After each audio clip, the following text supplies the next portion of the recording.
මේ නිමල්ගේ කතාව. මේ තියෙන්නේ නිමල්ගේ ගෙදර. එතකොට මේ ඉන්නේ නිමල්. ළඟම එන ඒ ලෙවල් විභාගෙට ලෑස්ති වෙන ගමන්. ඒත් හිතපු නැති වෙලාවක ආව දරුණු රැස්ස නිසා නිමල්ගේ ගෙදර සම්පූර්ණයෙන් ගම් වතුරට යට වෙනවා.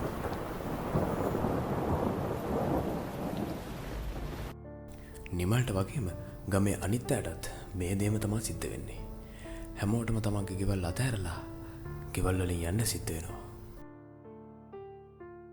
එතනින් පස්සේ නිමල්ටත් වෙන්නේ හැමෝම එක්ක අවතන් කඳුරක ජීවත් වෙන්න. නිමල්ගේ පොත්පත් එක්ක සියලු දේවල් ගම් වතුරට ගහගෙන ගිහිල්ලා විනාශ වෙලා ගිහිල්ලා. ඉස්සරහා ගැන කිසිම අදහසක් නැති නිමල් ඊළඟට මොකද්ද කරන්න කියලා කල්පනා කරනවා. ඔහොම ඉන්නකොට නිමල්ට දැනගන්න ලැබෙනවා එළවලු විභාගයේ කල් දැම්මා කියලා. පවතින අයහපත් කාලගුණය හේතුවෙන් අපස උසස් පෙළ විභාගය ලබන සැප්තැම්බර් මාසය දක්වා කල් දැමීමට නියමිතයි. ඒත් එළවලු වලින් පස්සේ මොකද්ද කරන්න කියලා නිමල් හොයන්න පටන් ගන්නවා. අමාරුවෙන් ෆෝන් එකක් හොයාගෙන ඒකෙන් විස්තර හොයන්න පටන් ගන්නවා.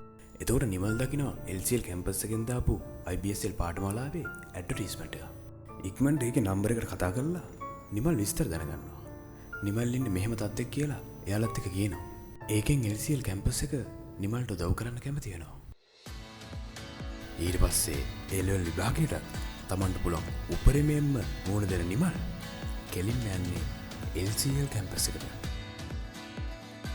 ඒකෙදී IBSL පාඨමාලාවට නිමල් ඇතුළත් වෙනවා. ඒ තවඳින් හදාරන්න නිමල්ට පුළුවන් වෙනවා. එතනින් පස්සේ නිමල් ප්‍රසිද්ධ බැංකුවක නිලධාරියෙක් විදිහට රැකියාව පටන් ගන්නවා. ඒත් එක්කම IBSL පාඨමාලා සහතිකයත් නිමල් ලබා ගන්නවා. දැන් නිමල් සහකාර බැංකු කළමනාකරුවෙක්.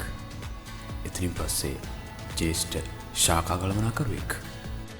අද වෙනකොට විශාල බැංකු ශාඛාවක් කළමනාකරණය කරන නිමල්ට ජීවිතේ ගොඩාක් සාර්ථක කරගන්න පුළුවන් වෙලා තියෙනවා. මේ හැම දෙයක්ම නිමල්ට ලැබුණේ නිමල් හරිම වෙලාවේ LCL කැම්පස් එක තෝරගත්ත නිසා. LCL කැම්පස් ඔබේ අනාගතය තීරණය කරන හොඳම තැන.